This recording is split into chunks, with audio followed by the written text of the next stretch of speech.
Hello students, so we met again. Hope you all are fit and fine. I'm also very good. Students, हम कौन सा chapter अभी current में पढ़ रहे थे? हम लोग जो चैप्टर पढ़ रहे थे उसका नाम है Why do we fall ill? हम बीमार क्यों पड़ते हैं? बहुत ही इंपॉर्टेंट, बहुत ही इंटरेस्टिंग और बहुत ही एक रिलैक्सिंग चैप्टर है, क्योंकि देखिए, चाहे आप हो या मैं हूं, हर कोई कभी ना कभी बीमार जरूर पड़ा हुआ होगा। बीमार पड़ने का ये मतलब है कि आपकी बॉडी की जो एक कैपेबिलिटी है वो घट गई है। कोई भी एजेंट, कोई भी बाहर की चीज आपकी बॉडी में एंटर करती है और आपकी बॉडी को एक ऐसे अनकंफर्ट जोन में डाल देती है which actually you are not expecting, और आपसे वो चीज झेली भी नहीं जाती है। तो आपकी बॉडी में एक अजीब सी चेंजेस आते हैं। You feel weakness, body pain हो रहा है, ठीक है, और अच्छा नहीं लग रहा है। जो मैं रेगुलर गुड फील करती थी, I am not feeling good. तो अभी तक हम क्या है, इसके बारे में कंटेंट्स की फॉर्म में धीरे धीरे चैप्टर को पढ़ रहे थे। लास्ट टाइम जो चीज हमने खत्म की थी वो क्या थी कि कोई भी डिजीज अगर आपको हुई है, अगर कोई बीमारी आपको हुई है और वो बीमारी आप पास वाले को दे रहे हो, तो किन किन तरीकों से देख सकते हो। तो जिन जिन पाथवे से वो इन्फेक्शियस एजेंट्स जा रहे थे उसमें हम एयरबॉर्न पढ़ चुके थे, और आज हम क्या पढ़ेंगे? दूसरा मीडियम क्या है? वाटर। दूसरा मीडियम क्या है? वाटर। देखो, एयर आप 24 आवर इनहेल करते हो, वाटर भी 24 आवर्स में कम से कम 8-10 बार तो पीते होगे। 10 glasses are very much needed for every day to drink for a healthy person, ठीक है। तो अगर हम बात करें दूसरे पाथवे की, मोड ऑफ ट्रांसमिशन की, तो वो क्या है? वो है वाटर। वो क्या है? वाटर। क्या है स्टूडेंट्स? वाटर। तो अगर पानी पीने से किसी को बीमारी हो गई है और आपको भी हो गई जाए, मुझे कोई बीमारी हो रही है, अगर मेरी बीमारी का कोई इन्फेक्शियस एजेंट पानी में चला जाए और वो पानी कोई दूसरा हेल्दी पर्सन पी ले, तो क्या वो बीमार पड़ सकता है? डेफिनेटली बीमार पड़ सकता है। तो the diseases come in the category are waterborne diseases. waterborne diseases क्या है स्टूडेंट्स? waterborne diseases, ठीक है। अगर हम इसकी डेफिनेशन के बारे में लिखें, that means infectious agent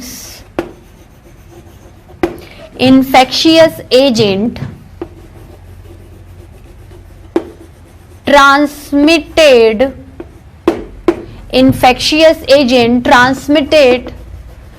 from a diseased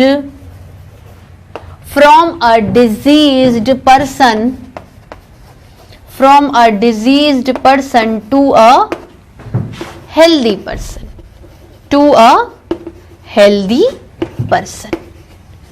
from a diseased person to a healthy person, ठीक है। infectious agent transmitted from a diseased person to a healthy person by the means of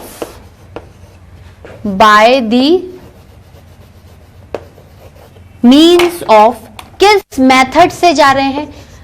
by the means of water, अब आप बोलोगे ma'am मैं तो filter करके पानी पीती हूँ। बहुत अच्छी बात है, अगर आप फिल्टर करके पानी पीते हो, that means you are killing 99% of the bacteria, या मैं कहूँ 100% ऑफ द बैक्टीरिया। मान लो कि इन रूरल एरियाज, गांव में जो लोग होते हैं, they actually not using proper toilets, ठीक है। तो वो क्या करते हैं, जैसे कोई नदी दिखी, ठीक है, या कोई भी ऐसा वाटरी एरिया दिखा, वहां पर अपना एक्सक्रीटा या यूरिन को क्या करते हैं? डिस्चार्ज कर देते हैं। एक्सक्रीटा जो आपका वेस्ट मैटर है बॉडी का, और यूरिन को क्या करते हैं? डिस्कार्ड कर देते हैं। अब मान लो urine is also a liquid, urine बहते बहते मेन वाटर में चली गई, जिस रिवर से आप पानी पीते हो। मान लो कोई पर्सन बीमार है और उस बीमारी का इन्फेक्शियस एजेंट थ्रू एक्सक्रीटा बाहर निकल सकता है। मान लो वो स्टूल्स की फॉर्म में, एक्सक्रीटा की फॉर्म में, सॉलिड की फॉर्म में, या लिक्विड यूरिन की फॉर्म में आपकी बॉडी से बाहर निकल गया। अब बॉडी से बाहर निकल गया तो उसको कोई वाटर मीडियम, कोई एयर मीडियम या कोई सॉइल मीडियम ने उसे मेन पानी के सोर्स में डाल दिया। उसके बाद आपने उस पानी को ध्यान नहीं दिया, फिल्टर नहीं किया, and you drink it, definitely the disease causing by that infectious agent from the diseased person will give you that disease. ठीक है, आप हेल्दी हैं, आपने नॉर्मली बस पानी लिया, आप जा रहे थे, आपने पानी पी लिया, मान लो उस इन्फेक्टेड, उस डिजीज पर्सन के यूरिन का जो इन्फेक्शियस एजेंट है उस फ्रेश वाटर में है, and you drink it. Now the fresh water stagnant, fresh water क्या हो जाएगा आपके लिए, एक डर्टी वाटर हो जाएगा. और एक तरीके से कहूं तो इन्फेक्शियस एजेंट तो बात की बात है, main water is the source for transmission of the disease. ठीक है, तो मैं क्या लिख सकती हूं इसमें स्टूडेंट्स,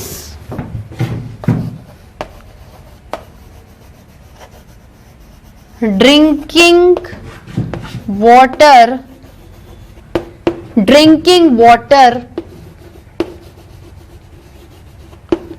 विच कंटेनिंग, जिसमें क्या है, which containing infectious agent,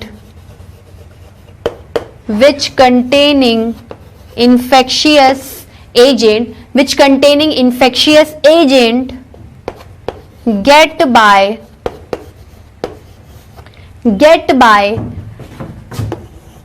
either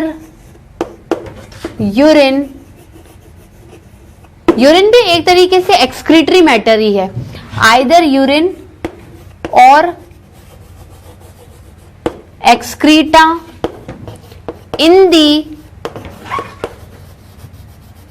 form of stools, in the form of stool of an infected person, of an infected person. Easily water से डिजीज पर्सन में बीमारी किस में चली गई, एक हेल्दी पर्सन में. ठीक है स्टूडेंट्स, ये तो आपकी वाटरबॉर्न डिजीजेस थी. अब तीसरा पॉइंट हमने क्या पढ़ा था, कांटेक्ट में आने से. तीसरा पॉइंट क्या है, कांटेक्ट में आने से. तीन तरीकों से आप किसी इंफेक्शियस पर्सन के क्या कर सकते हो, कांटेक्ट में आ सकते हो. देखो, either the contact is direct और इनडायरेक्ट और सेक्सुअल. ठीक है, सेक्सुअल भी आप एक डायरेक्ट कांटेक्ट का पार्ट कह सकते हो. ठीक है, देखो, if I am going to discuss it one by one. Direct contact मतलब कोई डिजीज्ड पर्सन है, किसी को कोई बीमारी हुई है. देखो, बीमारियों की कैटेगरी में वही बीमारियां आएंगी जो इन्फेक्शियस की होंगी, तो मैं बार बार उनका नाम नहीं लूंगी. मैं कल आपको सबके एग्जांपल्स दिखाऊंगी, आप कोई सी भी उठा लो अपने हिसाब से, अपने दिमाग में एक सिनेरियो बना लो कि भाई ये डिजीज इन्फेक्शियस है. ठीक है, अब मैं कह रही हूं कि कोई डिजीज पर्सन है, उसको कोई बीमारी हो रही है और हेल्दी पर्सन ने डायरेक्ट कांटेक्ट कर लिया. डायरेक्ट कांटेक्ट मतलब उसको टच कर लिया, उससे कहीं ना कहीं कोई फिजिकल कांटेक्ट में आ गए, जैसे उसको टच करना, उसको हक करना, उसे किस करना. ठीक है, उससे इन केस हो सकता है कि डायरेक्ट कांटेक्ट से वो बीमारी एक हेल्दी पर्सन में चली गई हो. और मैं कहूं इनडायरेक्ट कांटेक्ट मतलब बीमारी एक डिजीज पर्सन से ही होगी, लेकिन वाया इंटरमीडिएटर से. जैसे आपने खाना खाया, ठीक है, you are eating the food.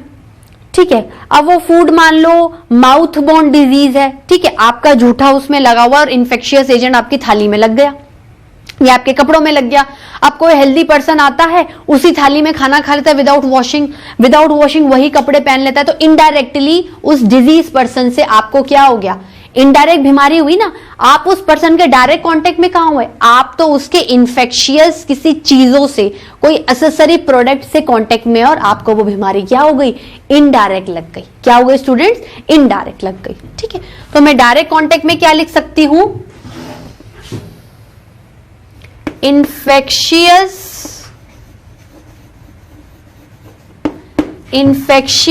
agent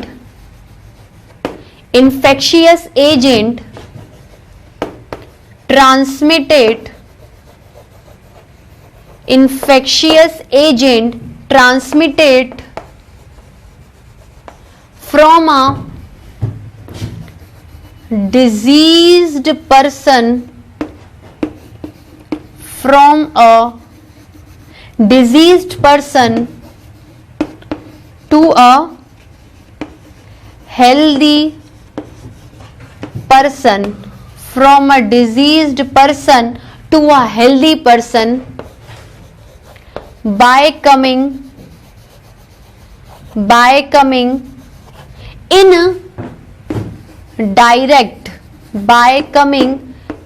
direct contact with the, देखो जो मैं बोल रही हूं उसको सिंपली लिख रही हूं, in direct contact with the diseased person, example में स्टूडेंट्स आप किस तरीके से समझ सकते हो, देखो कोई डिजीज पर्सन है, देखो मैं यहां पर एक डिजीज पर्सन लिख देती हूं जिससे कि आपको सोर्स पता चल जाए। ये क्या है? डिजीज्ड पर्सन, इसको बीमारी हो रही है, इसकी बॉडी में अनकंफर्ट जोन या कोई चेंजेस क्रिएट हो रहे हैं, ये डिजीज पर्सन है। ठीक है, अब क्या करोगे आप? डिजीज पर्सन के डायरेक्ट कांटेक्ट में आ जाओ, टच करो उसको, ठीक है, उसको किस करो, ठीक है, उसको हक करो, ठीक है। इन 3 तरीकों से, मेजॉरिटी में जो तरीके बता रही हूं, इससे आप क्या कर रहे हो? डिजीज पर्सन के डायरेक्ट कांटेक्ट में आ रहे हो। डिजीज ट्रांसमिटेड, डिजीज क्या हो गई? ट्रांसमिटेड टू हेल्दी पर्सन, समझ आया स्टूडेंट्स? डायरेक्ट मतलब बिल्कुल डिजीज को टच कर लो, डिजीज को डायरेक्ट से टच कर लो, D for disease, D for direct. ठीक है स्टूडेंट्स, इसको नोट डाउन करिए। स्टूडेंट्स इसको नोट डाउन कर लिया आप लोगों ने? ठीक है, अब हमने डायरेक्ट कांटेक्ट पढ़ लिया। नेक्स्ट टॉपिक क्या स्टार्ट करने वाले हैं? इसी में ही इनडायरेक्ट कांटेक्ट। बीमारी को ऐसे लगी कि आपने एक बीमार पर्सन को छू लिया तो आपको बीमारी लग गई।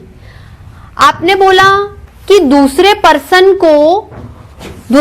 ने उसको टच नहीं किया फिर भी उसको बीमारी लग गई। नहीं, आपने उसकी चूटी थाली में खाना खा लिया, उसके यूज किए हुए सामानों को हाथ लगा लिया, या फिर उसके कपड़े पहन लिए।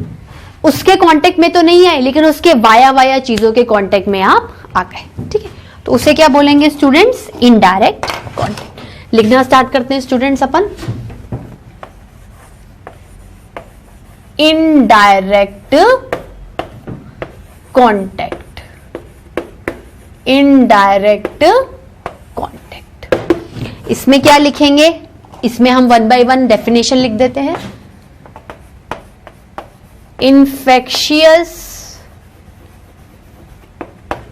infectious agents transmitted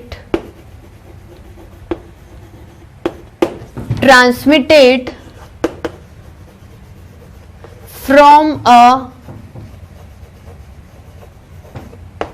diseased person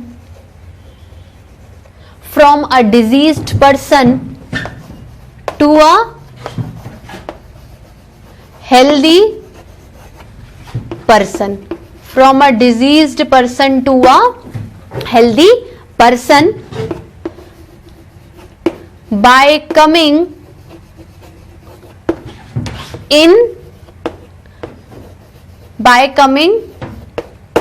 indirect contact with the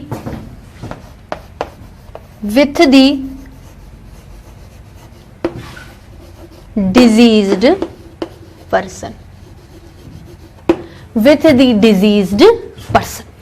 अब देखो वही अगर अपन फ्लो चार्ट वापस से बनाए तो ये एक डिजीज्ड पर्सन है, एक बीमार आदमी है, ये एक डिजीज्ड पर्सन है, ये एक बीमार आदमी है। अब बीमारी कैसे फैलेगी? इनडायरेक्ट कांटेक्ट मतलब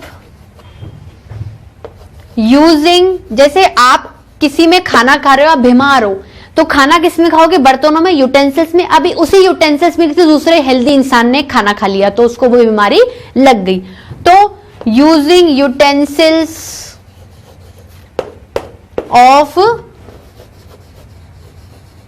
diseased person, using utensils of diseased person, और टचिंग थिंग्स ऑफ, कोई भी चीज जो वो यूज कर रहे हैं, touching things of diseased person, touching things of diseased person. और क्या कह सकते हो आप, वेयरिंग, आपने वो कपड़े पहन लिए जो एक बीमार आदमी पहन रहा है बिना धोए बिना क्लीन किए हुए, क्योंकि क्लीनिंग में काफी हद तक उसके बैक्टीरिया वायरसेस मर जाएंगे ना, तो डिजीज होने के चांसेस क्या हो जाएंगे, दिन ब दिन घट जाएंगे। तो wearing clothes of healthy person. ठीक है, ये आपका क्या हो गया, इनडायरेक्ट कांटेक्ट। अब मैंने बताया था डायरेक्ट कांटेक्ट का एक सब पार्ट है सेक्सुअल कांटेक्ट। ठीक है, डायरेक्ट कांटेक्ट का सब पार्ट क्या हो जाएगा, सेक्सुअल कांटेक्ट। किसी भी इंफेक्टेड पर्सन से डायरेक्ट फिजिकल या सेक्सुअल कांटेक्ट में आने से उसको हुई हुई बीमारी आपको भी क्या हो सकती है, ट्रांसमिट हो सकती है। तो इसमें आप क्या लिख सकते हो, इन्फेक्शियस। देखो वही डेफिनेशन बार बार चलेगी, लेकिन सिर्फ जो जरिया है, जो मीडियम है, वो क्या है, बदल जा रहा है। तो infectious agent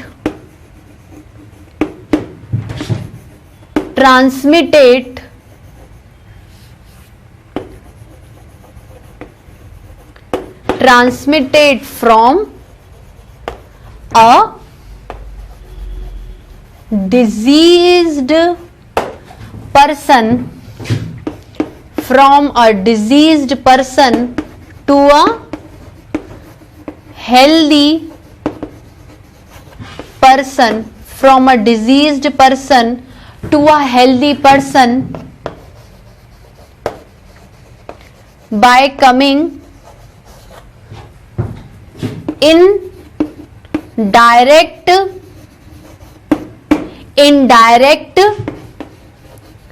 physical contact with the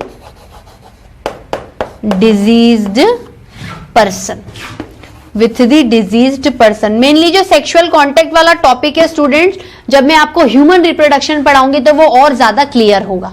in physical contact with the diseased person. ठीक है स्टूडेंट्स, इसको नोट डाउन करिए। Students note it down. ठीक है, उसके बाद क्या करेंगे अपन, देखो इसमें एक लास्ट चीज बचती है, वेक्टर्स। मोड ऑफ ट्रांसमिशन में क्या क्या चीज थी, सारी लिखा दी थी मैंने। लास्ट क्या बची, वेक्टर। वेक्टर का क्या मतलब है, वेक्टर मतलब एक कोई भी एक लिविंग ऑर्गेनिज्म मान लो, कोई भी एक लिविंग ऑर्गेनिज्म मान लो, और वो लिविंग ऑर्गेनिज्म रिस्पॉन्सिबल है कि एक डिजीज्ड पर्सन से डिजीज किस पे फैलानी है, हेल्दी पर्सन में। ठीक है, तो हेडिंग क्या डलेगी स्टूडेंट्स, वेक्टर। क्या डलेगी, vector. It is not the vector of your physics, so please don't mingle the physics with the biology. ये वेक्टर आपके फिजिक्स का नहीं है। क्या है, देखो वेक्टर, जैसे आपको कुत्ते ने काटा, ठीक है, आपको कोई डॉग बाइट करता है, तो किसी पागल कुत्ते ने काटा, तो आप बोलते हो कि मुझे रबीज बीमारी होने का डर है, मैं फट से इंजेक्शन लगवा के आता हूं। दैट मीन्स उस डॉग में ऐसा कोई इन्फेक्शियस एजेंट है जो आपको काटने पे लग सकता है और आपको वो बीमारी लग सकती है। तो डॉग क्या है, एक एनिमल हो गया। ठीक है, अगर आपको किसी इंसेक्ट ने बाइट कर लिया है, ठीक है, या स्नेक ने बाइट कर लिया है, और हो सकता है उसके पॉइजन्स की वजह से आपकी डेथ हो जाए या आपको कोई डिजीज हो जाए, तो एक तरीके से स्नेक और डॉग क्या है, वेक्टर है। तो वेक्टर इन द सेंस कि any kind of large size living organism which is capable to transmit the infectious disease या इन्फेक्शियस एजेंट। सिंपल है, अभी तक आप जितना भी पढ़ते हुए आए हो यही पढ़ते हुए आए हो, एजेंट कैसे ट्रांसमिट हो रहा है, एयर के, वाटर के, डायरेक्ट, इनडायरेक्ट और अब वेक्टर के जरिए। तो वेक्टर खुद एक प्रॉपर लिविंग ऑर्गेनिज्म है जो कि केपेबल है कि अपने अंदर का इन्फेक्शियस एजेंट किसको ट्रांसमिट कर रहा है, हेल्दी पर्सन को। ठीक है, तो इसमें क्या लिख सकती हूं, any kind of some large sized living organism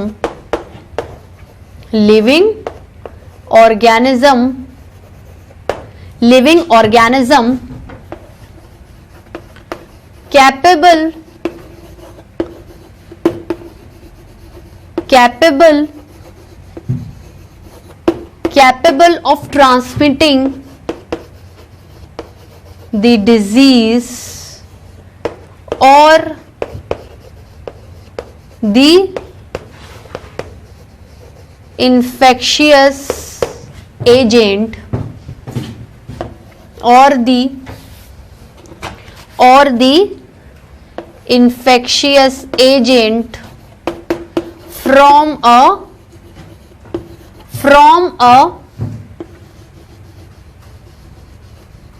diseased person to a healthy person, from a diseased person to a healthy person। ठीक है, इसमें एग्जाम्पल क्या क्या ले सकती हूं, एग्जाम्पल में जैसे स्नेक बाइटिंग हो गई, किसी सांप ने काट खा लिया। ठीक है, डॉग बाइटिंग हो गई, क्या हो गई, डॉग बाइटिंग। ठीक है स्टूडेंट्स, तो यहां तक क्या है, आपके इन्फेक्शियस एजेंट और मोड ऑफ ट्रांसमिशन क्या हो गया है, कंप्लीट हो गया। अब आप मुझे एक बात बताओ, आपको कोई भी अगर बीमारी होती है, आपको क्यों ये चीज जानना जरूरी है कि ये बीमारी बैक्टीरिया की वजह से हुई है या ये बीमारी वायरस की वजह से हुई है? क्योंकि जिस तरीके की बीमारी लगेगी और जिस इन्फेक्शियस एजेंट से लगेगी उस तरीके का ट्रीटमेंट आप दोगे। ठीक है, बैक्टीरिया का अगर बीमारी लगी है तो आप एंटीबैक्टीरियल ड्रग्स दोगे। अगर आप मेडिसिन को, मैं थोड़ा सा आपको एक समझा रही हूँ, ड्रग्स आपके सिलेबस में नहीं है। ड्रग देने का मतलब क्या है, ड्रग मतलब कोई भी केमिकल प्रिपरेशन जो कि खुद माइक्रो ऑर्गेनिज्म से बनी जाती है, बॉडी में इंसर्ट करके वो किसी दूसरे माइक्रो ऑर्गेनिज्म को क्या कर देती है, किल कर देती है। तो बैक्टीरिया की वजह से बीमारी है तो बैक्टीरिया से संबंधित दवाइयां ही लोगे, और वायरस से बीमारी हुई है तो वायरस से रिलेटेड ही मेडिसिन लोगे। तो क्यों जरूरी है कि कौन सी बीमारी बैक्टीरिया से हुई है या कौन सी बीमारी वायरस से हुई है? देखो, आप बैक्टीरिया में कोई वायरस को मारने वाली दवा नहीं दे सकते और वायरल इंफेक्शन में आप बैक्टीरिया को मारने वाली दवा नहीं दे सकते। क्यों? It is depending on the chemical composition which actually the bacteria and virus is owing, उनके अंदर जो है। जैसे बैक्टीरिया के आसपास सेल वॉल होती है, आपने डिस्कस ही किया होगा, बैक्टीरिया के आसपास सेल वॉल होती है। ठीक है, जब बैक्टीरिया आपकी बॉडी में इंसर्ट होते हैं या घुसते हैं तो वो अपने आसपास एक प्रोटेक्टिव सेल वॉल बना लेते हैं कि हमारी बॉडी के जो वेरियस एंजाइम्स हैं, डाइजेस्टिव जूसेस हैं, कोई पीएच है, टेम्परेचर है, किसी भी तरीके का जो डिफेंस मैकेनिज्म है मेरी बॉडी में, वो उस बैक्टीरिया को क्या करे, किल नहीं कर पाए। तो किल नहीं करेगा तो सेल वॉल की प्रोटेक्टिव कवरिंग से बैक्टीरिया दिन ब दिन मेरी बॉडी में चेंजेस करेगी and it will lead to a disease. ठीक है, तो मैं कौन सी बीमारी या मैं उस बीमारी में आपको कौन सी दवाई देना जरूरी समझूंगी? कोई एंटी बैक्टीरियल, जो बैक्टीरिया के एंटी हो। अगर सेल वॉल प्रोटेक्टिव कवरिंग वो बना रहा है तो दवाई उस सेल वॉल को क्या कर दे, मार दे। जैसे ही सेल वॉल मर जाएगी बैक्टीरिया डीजनरेट होकर बॉडी से क्या हो जाएगा, फ्लश अवे हो जाएगा या मर जाएगा। ठीक है, तो अगर आप एंटीबैक्टीरियल दवाई दे रहे हो बैक्टीरिया के इन्फेक्शन में तो वो दवाई क्या करती है, डायरेक्ट बैक्टीरिया के सेल वॉल को खत्म कर देती है। लेकिन वायरसेस में क्या है, वायरस इन्फेक्शन में वायरस के आसपास कोई सेल वॉल नहीं होती है, तो उन्हें मारने के लिए आप कभी भी एंटीबैक्टीरियल दवाई नहीं दोगे, क्योंकि एंटीबैक्टीरियल तो बैक्टीरिया को डिटेक्ट ही नहीं करेगी। वो बोलेगी कि नहीं मैं तो एंटीवायरल हूं ना, मुझे कहीं मुझे तो बैक्टीरिया दिख रहे हैं, वायरस तो दिख ही नहीं रहे हैं, मेरा तो मैकेनिज्म ही नहीं है, मैं तो डिटेक्ट ही नहीं कर पा रही हूं किसी सेल वॉल को मारने के लिए। तो आपकी बीमारी क्या हो जाएगी, वैसी की वैसी परसिस्ट रहेगी। तो आपको बीमारी के इन्फेक्शियस एजेंट की नॉलेज बहुत अच्छे से और बखूबी क्या होनी चाहिए स्टूडेंट्स, होनी चाहिए। ठीक है, तो मैं अगर इसको शॉर्ट वे में बताऊं तो ऐसे लिख सकती हूं, knowledge of infectious agents, knowledge of infectious agents should be appropriate। आपको पता होनी चाहिए कि क्या चीज है और किस वजह से बीमारी हुई है। should be appropriate। should be appropriate का मतलब है बैक्टीरिया से हो रही है, वायरस से हो रही है, या फिर फंजाई से हो रही है। अगर आप बैक्टीरिया की वजह से डिजीज हो रही है तो ट्रीटमेंट कैसा दोगे, ट्रीटमेंट कैसा होगा स्टूडेंट्स, एंटीबैक्टीरियल। ट्रीटमेंट कैसा होगा, एंटी बैक्टीरियल। ट्रीटमेंट कैसा होगा, एंटी बैक्टीरियल। अगर वायरस है तो ट्रीटमेंट कैसा होगा, एंटी वायरल। Anti viral. और फंजाई है तो ट्रीटमेंट कैसा होगा, आप ही बताओ, एंटी फंगल। Anti fungal. और इनका जो होल ट्रीटमेंट है, इनका जो होल ट्रीटमेंट है डिपेंडिंग, अच्छा मुझे बताओ ये क्या है, ये इन्फेक्शियस एजेंट है। Depending on the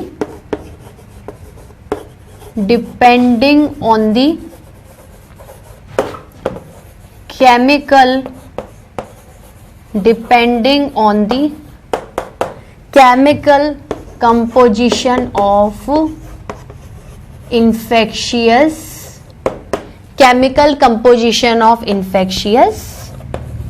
agents। इसको नोट डाउन करिए स्टूडेंट्स।